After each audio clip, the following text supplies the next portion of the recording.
Good to see you again. Always good to see you, Ethan. And here we are for the fourth episode of Ethan And Andy, Go go to to Citi. City. It's been a week. It certainly Let's has. start with the game you went to The and one the bright one spot. highlight in the whole week. Tell us what it was like to be back at City It for was that Tuesday game. it was great to be back at Citi Field, though even though it started early in the at 4:10, I was still freezing, and I couldn't even sit. I had to keep on moving around the stadium in order to keep the blood flowing. However, the game was good, and Peralta did a good job, even though he only lasted 4 and 2/3 innings. But it was one of those weird things where he looked better than his numbers. Mm, I mean, he seemed to have it, and they just made 1 or 2 bad pitches. He couldn't get that third strike once or twice, but they did well, and the relief pitching did very well. It was Luke Weaver did well for the only time this week yeah, before blowing 2 more games. yeah. The one game that showed some promise. Exactly. And then it had a great ending where Mauricio had a game-winning hit in the 10th inning, Kind and, of and a storybook ending on that one. exactly, and he seemed so happy, and the team seemed so happy for him. So it was a lot of fun. I mean, again, it was overall the pitching has been fine. And this was a perfect example of it where Peralta looked good. He made a couple of bad pitches, so he couldn't last five, but he looked okay. And then Brooks Raley was good. Weaver was good. Um, it's the hitting. And even on that day, it's still, Yeah, you know, I think they had the bases loaded in the first inning and they managed to get 1 run on a sac fly by Brett Beatty. Which better to have 1 run than none, of but course. it was like bases loaded with 0 or 1 outs, and that's all they could get. Yeah, I mean it this not hitting with runners in scoring position has been a problem that's gone back several seasons now. They've rearranged the chairs on the Titanic here, but the deck chairs on the Titanic. But I mean, it's continues to be a problem. They did have that one game this week where they, were down 7-1 early and rallied, but then they got the bullpen coughed it up. Yeah. But even that was, they had home runs in 3 straight innings, and not that there's anything wrong with home runs, but it'd be nice to see leadoff doubles actually lead to runs. That would be, it's kind of baseball 101. So it's been tough. And that supposedly was what they were trying to build the team for this year, was to have people who would hit consistently and hit in the clutch. Right. A little more contact oriented, Yeah. so that you could at least move people over and not be striking out. But boy, I mean, I know it's still early and there's absolutely no reason to be panicking yet. It's easy to forget that the 2024 Mets, one of the most exciting teams we've had in a long time, started 0-5. It's certainly not over in mid-April, but boy, the things that we went to repair do not seem all that repaired. I know. And I think that the major pieces of the team, I mean, like Lindor is historically always started slow, so most likely he's going to come around and Right. be his typical Lindor. Right. Soto should be back. I mean, if Soto's out for an extended period of time, that changes the entire equation. Sure. And Bichette, I think, will have a typical season. I don't know about Polanco. I mean, I didn't know much about yeah, Polanco coming in, so it's hard for me to really know what to expect. Is a real professional hitter, but the Achilles acting up mm, early. Yeah, a lot of the moves that they made or don't seem to be doing the job. I mean, again, early, but it starts to make me question Stearns. And I was a big supporter of Stearns. I was excited when we brought him in. So yeah, yeah. it's not good. No, it's not. And even though I might have disagreed with some of the moves he made, the offseason, I mean, I probably would have kept Alonso even if I overpaid him. But you could at least say that this time Stearns was getting exactly the team he wanted. Right. He was putting it together based on his principles, Sure. and this is like, Sure. yeah, And if you go back, I mean, his player acquisitions have not. I mean, Soto obviously is Juan Soto, and that's hard to screw that one hmm up. Um, how much of that was him and how much of that was Cohen, I don't think we'll really ever know. I have my suspicions, but the Frankie Montas signing was a disaster. The acquisitions at the trade deadline last year were all disasters. It's way too early to call what's going on now disastrous, but it sure doesn't. It sure feels piecemeal and pell mell and other things that begin with P than a real sort of solid vision. So, I read something in a blog that I thought was kind of interesting, and I hadn't really thought about it this way. The idea of trading Nimmo was to get out from under that contract earlier, right? Because Mm, that's 5 years left. right. You get Semyon in, and that's only a 3-year contract, so there's 2 years you're not obligated to pay somebody who's probably an aging ball player at this point. But someone pointed out that there was no need to trade Nimmo this year. In other words, you were, and he's proving it now, but you were likely to get at least a productive year out of him this year, and he could have been trade bait next year. You're still going to get out from under that contract. So, and Semyon, I mean, can't hit anymore. He's a hell Yeah. of a fielder, but he hasn't hit in over 2 seasons. So Yeah. yeah, I have major concerns about this squad right now. No, I agree. And it looks like Luis Robert is, getting back to a little bit of where he was. But at the same time, and again, now it's the reverse. It's only been a couple of weeks. I mean, you can't count on him hitting this well for, the entire season. Right. That's true. And he didn't play yesterday. They Mm, rested him again. So you're not probably looking at 150 games from him. You're probably looking closer to 130 to 140 if he stays healthy, right. because that's they're trying to mitigate any injury risk by resting him more often. So yeah, I don't I'm eternally optimistic about this team to a fault, and I'm not right now. I'm not right now. I think and it's not even a real ray of sunshine or anything, but in general, I think the pitching is going to be much better than last I year, agree. and that should help over the course of the season. I mean, I think Peralta will do a decent job, even if if he could go 6 innings on a Yes. more or less, that would make a huge difference. And McLean pitched really well the other, Yes. and then then he Yes. sort of lost a little bit, and then the bullpen coughed up the rest Yes. the other day. Yes. So No, I agree with you on the pitching.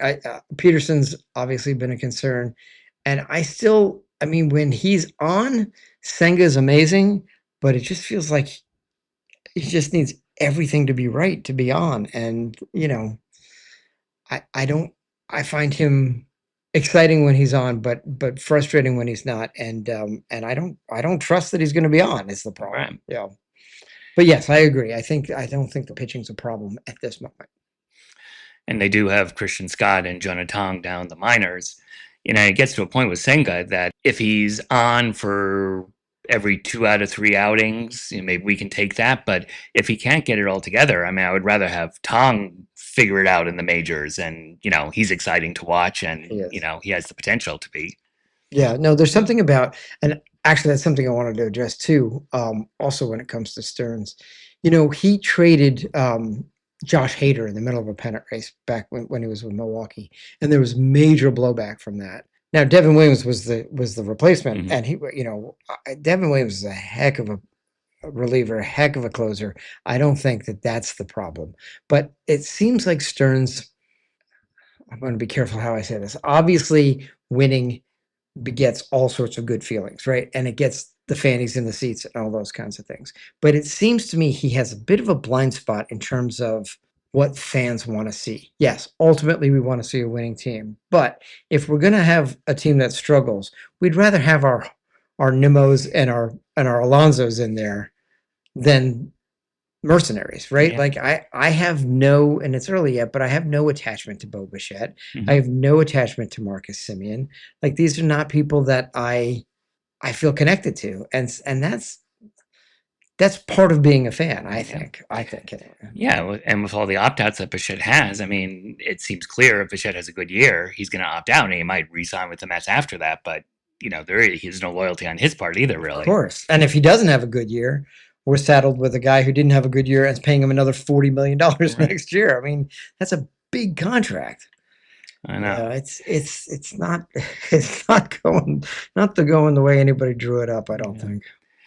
No, and even though I can intellectually agree that paying Alonso, 5 years, 150, $170 million or whatever he really wanted is was too much.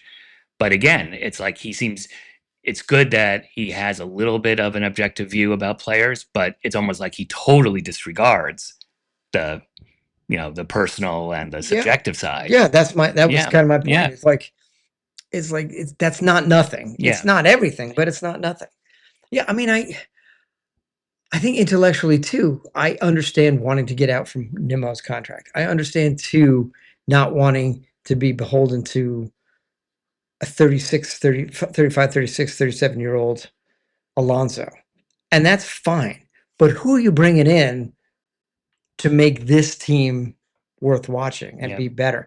Bichette was an exciting signing. Absolutely not a great fit because Mhm. we had plenty of infielders. And now I don't know. It's what Brett Beatty's not hitting. Mhm. Like would he have been better if he had been given the third base job and just said you're our third baseman? I don't know, Yeah. but it's he's brought in people that are not really performing and who are not making the connection to Mets fans. It's a real problem. Yeah. It's a real problem. And again, winning solves everything, but we haven't seen that yet. So Exactly.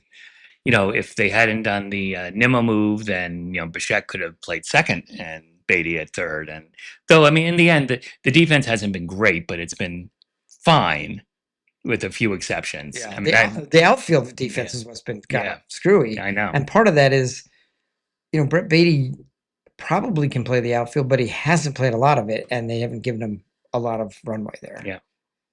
So no, I appreciate what he's doing, but he needs experience, and Yeah, yeah. Now they're bringing up Tommy Pham. We don't know who they're sending down in the roster move. Um, but Tommy Pham is not the answer to any question no, because he's 38 years old and he's competent, I suppose, but he's been an below average hitter for the last several years too. So yeah, I don't know. They're testing their depth. They're testing the major league roster. It's a mess. It's a mess, yeah, and it wasn't supposed to be. right. And is Tommy Pham going to be that much better of a hitter than Tyrone Taylor, who you at least get excellent defense from? No, I mean, Yeah. if I would hope. I mean, I obviously wanted to see Benj succeed, Mm. but maybe he just needs to go to AAA, and Tommy Mhm. Pham is in that spot. Yeah. Not great, but it's easy to replace what Benj is giving you right now than Taylor has that defense going on side anyway. No. And you have a lot of, I think, streaky hitters. I mean, if you're putting the best face on it, like Vientos, historically, even like in his best season, was a streaky hitter. So now he had sort of a good streak. Now he's a little bit cold again, but then maybe he'll dial it up, and that's fine if he's your seventh or eighth guy. But if everybody else isn't hitting, that becomes hard to handle. It's interesting in 2024. I don't know if there's anything to this, but the psychology of it in 2024, Vientos had maybe a bit of a chip on his shoulder or something to Mhm. prove, right? I mean, Yeah. he hit that game-winning home run. I think it was against Philly, and then they sent him down the next day. Yeah. Um, and then last year he didn't have anything to Yeah. prove. And then this year at the beginning, he wasn't getting any playing time. So as soon as he got some, he had something to prove, and he did it. Mhm. But now that he's getting more playing time, is he being exposed because he's not that good a hitter, or does he need a chip on his shoulder? Mhm. I don't know that anybody knows the answer. Right. And again, it goes to the as great as like all these advanced statistics are and whatever, there is still very much a human element. Yeah, If you're Juan Soto, it doesn't matter. Your statistics are great and your subjective things are great as well. But other players, they need something yeah, sometimes, yeah, and that's hard to measure. yeah. They do. That's true. And also, you can't. I mean, we see it time and time again. The first year people come to play for the Mets, there's often a really big struggle. Happened with Lindor, happened with Beltran. I mean, that has to be considered too. At Mhm. least you knew Alonso could play in New York. At least you knew Nimmo could play in New York. And I don't think Simeon's cowed by New York, but he's just too old to hit now. I Mhm. mean, yeah, I mean, I hate to be all doom and gloom because it's just so not my Mets nature. But boy, oh boy, there's a lot of cracks in Mhm. this team, and it's not just because they're playing badly. Like it's being exposed why they're playing badly. And there are things like I get that the standard way of putting together a bullpen nowadays is just getting a whole bunch of people and you just push them in, push them out, and it doesn't really matter. You get The a couple, churn, as they couple, say. couple of good innings here, and then, but it's like already. I mean, I'm fine to see the back of Dick Lovelady, hopefully for the final time, though there's no guarantee about Yeah, let's that. see over under when he's coming back. But you know, sometimes it's again, it's good to have players that you can sort of count on. I mean, there's, I don't know, it's Yeah, I mean, I look forward to Minter coming back. yes, I look forward to Rayleigh maybe being able to be stretched a little bit more than he has been. But yeah, I mean, I could go on for hours that's about right. the modern bullpen, Yeah, not just the Mets. I mean, yeah, just generally how it's used. I think it's ridiculous, but they're not paying me the big bucks to make those choices. yeah. And maybe Mania is like at the moment perfectly suited. I mean, he pitched 3 or 4 good innings yesterday, and maybe that's what he can do. And it's a very useful thing to have somebody who Oh, could go three or absolutely. four innings. Absolutely. I mean, that's what Myers was supposed to be. Hmm. And you probably don't need two of those guys. Well, unless our pitchers keep going four and third innings, then maybe you do. But the thing about Mania is, I was really concerned with his. He did not have a good spring. His velocity is way down. But like you said, he got it done. He got it done yesterday, and he got it done the last time too. I Yeah, mean, I think he gave up 1 run in 3 innings the last time he was out. So, yeah, I mean the numbers are concerning, but not the results so far. right. Then it gets to the point where, do you take Senga where you have the, high ceiling, but he can totally fall apart? Or do you have Mania where you get at least a competent couple of innings before he Yeah. implodes? I don't Yeah, know. I mean, it's hard. Yeah, it's hard to know. Yeah. It's really hard to know. There's a couple of things on the farm that are exciting. Can we talk about that? I That's think, positive. yeah. I don't know how closely you follow the minor leagues, but Elian Pena took an offer yesterday, but his first offer of the season. So a 7 game hitting streak ended, but he's the second youngest player in single A ball and more than holding his own. That's very, very exciting. So that's a little hope for the future. I mean, I think he's only 18 or 19, Yeah. so he's probably still a ways away. And then the other one I'm very excited about is Ewing in Double A, just gangbusters. Like, Hmm. if he keeps hitting this way, they're not going to keep him in Double A for Hmm. very long. I don't think he's ready to make the jump to the bigs, but certainly knocking at the door and looking like a better version of what Jet Williams was. So that's exciting too. A lot of speed, a lot of contact. So at least there's some promise that maybe the next crop of homegrowns are coming through and will be competent or even really good. Right. No, and I think from all accounts, Benj really has the potential and the tools to succeed in the major leagues. He goes down to AAA, maybe spends a month or two down there, and then I would think he would be back and, stay for good. Yeah, So you have these people, but it's when are they going to be ready? And absolutely. And Benj did not have a lot of at bats in hmm, AAA, and yeah, the ones he did not do particularly well. So it's not out of the question that the man just needs a little more seasoning. hmm, That's completely reasonable. yeah, The problem is, and again, I go back to Stearns. Like I know that we had Talkman who got hurt, and that was not, that's nobody's fault. But when Tommy Pham is your next best outfielder to bring up, I mean, it's not Stearns' fault that Talkman got hurt, but it is his fault there wasn't better backfill, and it's not his fault that Polanco's Achilles is acting up, but it is his fault that maybe he was considered the best replacement for Alonso. I hmm, mean, yeah, there's a lot. I'm glad I'm not the GM. Let me just put it that yes. way. I'm sure in my mind, I think I would do a better job, but I'm sure I would not. No, it's true. It is an incredibly stressful and complicated job, and you make choices, and you have to make the choices with the information you have at the moment, and then things change. Right. But that's why they get paid the big Yeah, bucks. exactly. I know. So should we talk a little bit about this what I think is going to be a dreadful series with the Dodgers coming up? I mean, I don't this team does not seem this team couldn't compete with Oakland, I mean, sorry, the A's, Exactly. how the hell are they going to compete with the Dodgers? They're just not in a position that I feel very good about this trip. Yeah. I mean, the only thing you can say is that sometimes teams rise to the competition and, maybe they took the A's too lightly and they're certainly not going to take the Dodgers lightly. But no, it's hard to, if they get out there with one win, I'll be happy. Yeah. I mean, the good news is it's on late enough that maybe I just won't I won't pay attention and just read the box scores in the morning because the worst thing is to stay up till 1 o'clock in the morning and have the team just get crushed. I don't know.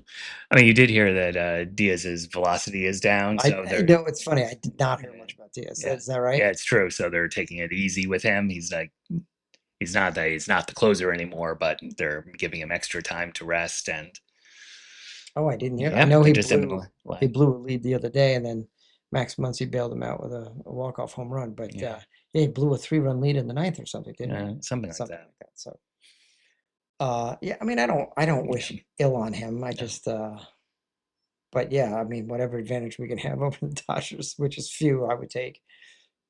yeah, and the Dodgers are in a class of their own, but they seem to just play the game that Cohen wants to play that much better. It's like because they have all the backup players that they need, so players get injured, and they have people who come in right away, and they are competent major leaguers. They also have the benefit of being at this longer than Cohen was, Hmm. and even I mean, I will take this ownership over the Wilpons any day. Hmm. But even under Cohen, there's still been a lot of churn. I mean, Hmm. there's been a lot of people in the front office. I guess it's only a couple of managers, but still, it's like part of why the Dodgers do so well is that they found a formula that works and they stick with it and they have a plan and they execute it. No, and Stearns certainly had the reputation of being somebody that you would want to run your team, but was he the only one? I mean, they went through one GM with one scandal after the other, it Yeah, seemed, until they finally got to Stearns. yeah. I don't know. I mean, I think honestly that David Stern's been the guy that Cohen's had his eye on almost from the get-go. Yeah. So it makes sense that that he would implement that plan. But we need to see better results from the guy. We really Mhm. do. Like I said, I was excited when he came on. I was a believer, and it's really only this last week that I've started to say maybe he's not really as confident as everybody says he is. Especially when you take, I mean, we've covered this already, but when you take in so many of the acquisitions he's made have just not worked out. Yeah. And Mania was good one season, and even though I was all for him being re-signed, I mean, that's like the tough decisions that maybe a GM needs to make. And yes, Cohen can afford 20 or $25 million that Mania is making, but still, Yeah, he's not what he was. he's not what he was. Montas didn't work Yeah, out. Like I said earlier, yeah, the whole deadline acquisitions in the middle of last year they mhm, were all terrible. They were all terrible. I know some of that is people just coming over and spitting the bit, but yeah, it's yeah, he's got a lot to prove.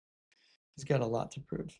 And again, it's April, so let's not, yeah. move to panic city just yet, but it's not looking good. Yeah, the only other thing I thought was, I mean, since this week was such a depressing week, to talk a little about 86, since it is the Oh yeah, 40th we could do that. anniversary. Sure. Hold on, let me And pull it actually, I was looking, I got the 86 schedule for April. up. Oh, cool. And it's very weird, though. The opening day was one game against the Pirates, and then they went to the Phillies the next day. It looks like it was 3 days later. Yeah, but it was just one. This was opening and on in April 8th.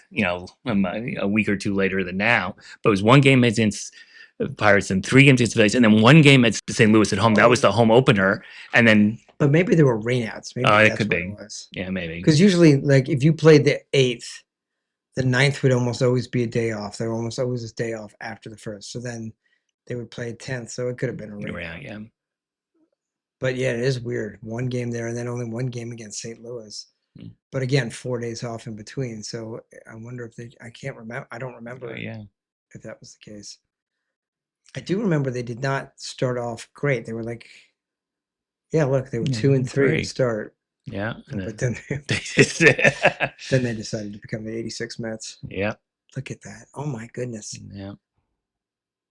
that was not only a great team, but just such a bunch of characters that you loved, right? If you like Mhm. kind of the wild side of things, you had Dykstra, and if you Yeah. like sort of like the cuddly favorite, you had Mookie. You know what I mean? Like you had the All American Gary Carter, and you had Yeah. the sort of gritty, Keith Hernandez and, Yeah. and Wally Backman. I Yeah. mean, what a team Yeah. that was! It really was. Just a bunch of characters to Yeah. root for. And then Gooden and Strawberry. I mean, you remember Gooden having that huge thing off the building near Oh the yeah, that's right by the Port Authority, yeah, right? yeah, Wasn't it? yep. Was it Port Yeah, it Authority? Or was the was it? port. It was like 42nd Street Yeah, somewhere. Yeah. yeah. Oh, that's right. It was Yeah, a that huge huge. billboard. Yeah. It was like painted on the side Yeah. of a building. Yeah. That's right. Um, And I can still sort of picture Strawberry hitting a home run. I mean, there was something so perfect about how Strawberry could hit. yeah, Yeah, that he just had that yeah, beautiful fluid yeah. swing. I was at a game in '88. They opened up in I don't know if they opened up, but I went to that first series in Montreal when Mhm, I was at Middlebury. I guess you had already transferred out by yeah. that point. But he hit that's the game in Montreal where he hit the rim, and I gotta tell you that the sound of that bat on ball was explosive. But yeah, those were guys you just love to root for. That whole team, like Yeah. obviously they later had this reputation of being like kind of a dangerous bunch, but boy, that was fun to root for. Just take no prisoners.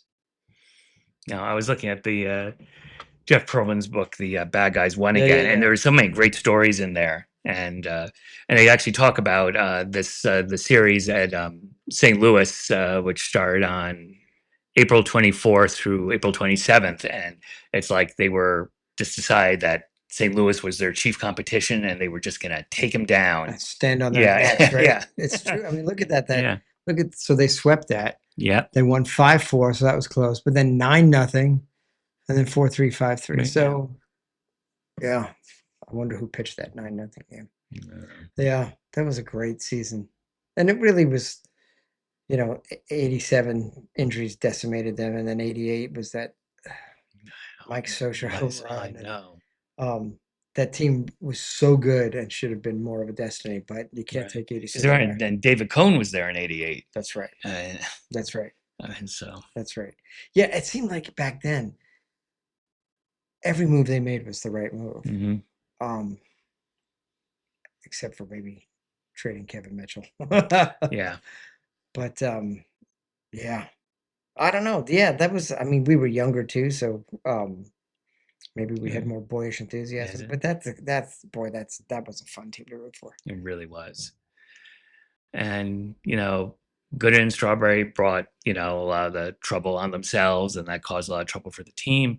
But then they sort of just dismantled the team, and it just I don't know, after '88, they didn't know what to do. So, but They for didn't. that period of time, for those like 4 years, it was just Oh, so much fun. amazing. And Yeah. it was, and even like in '85 when they lost to the Cardinals in '87 was they were so decimated with injuries. But like, how exciting was that '85 season? Even though they Hmm. didn't make it and the Cardinals beat them, but like it went down to the wire. Yeah. That was a great team to root for. Right. Yeah, and there was some big Strawberry home run in that like last season, with the Cardinals at the end of the Yep. '85 season. Yep. And, yeah. Yep. Yeah. Yeah. Alas. Yeah.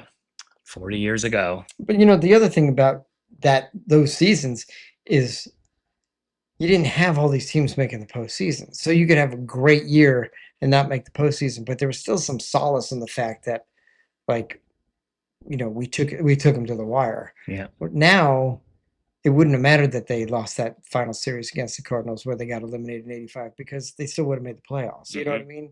Um, so that's different. But obviously, Mm. teams that aren't good have something to root for if there's more playoff teams. I don't know. Yeah. But yeah, oh, I'll take the '86 team in my heart to my grave, no doubt. The same here. Anyway, so I think this is the end of another episode of Ethan. And Andy, Go to go to City. City.